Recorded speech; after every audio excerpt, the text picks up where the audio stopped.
It was an unusual summer here in Boston with smoke from Canadian wildfires creating visible haze and unhealthy air. And now experts are saying that smoke is pumping out a pollutant that's usually attributed to factories and vehicle exhaust. In tonight's On the Dot, CBS's David Schechter has a lesson on ozone, how wildfires are impacting it and what it means for us.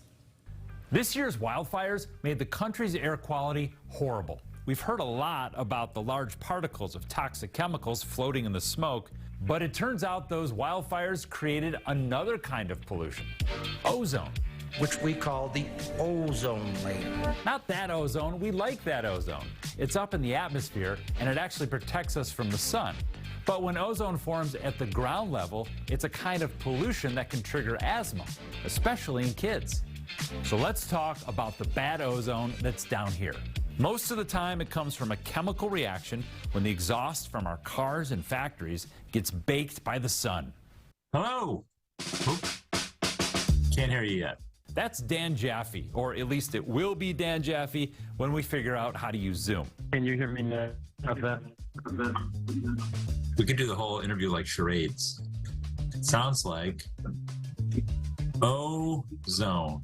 He's been studying ozone pollution for the last 30 years.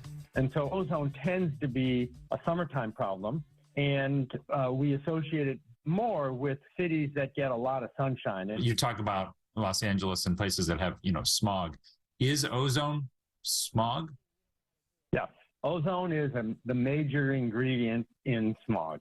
But Jaffe says that ozone comes from more than just our cars and our factories, because wildfires can release similar chemicals that react with the sun and create ozone.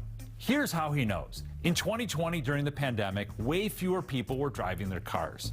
So you would expect ozone to go down. On the East Coast, air quality data shows that is exactly what happened. But on the West Coast, where people were also driving less, there were massive fires that year, and ozone pollution actually went up. In terms of your research, it sort of finds a double whammy effect of fire. That's particulate matter, but then you also have ozone problems. Yep. So that was the first sort of clue as to the role of fires. And we saw that again this summer. Jaffe says fires in Canada were the source of elevated ozone levels in the Midwest and eastern states. So bottom line, wildfires can make our ozone problems worse. I'm David Schechter, On the Dot.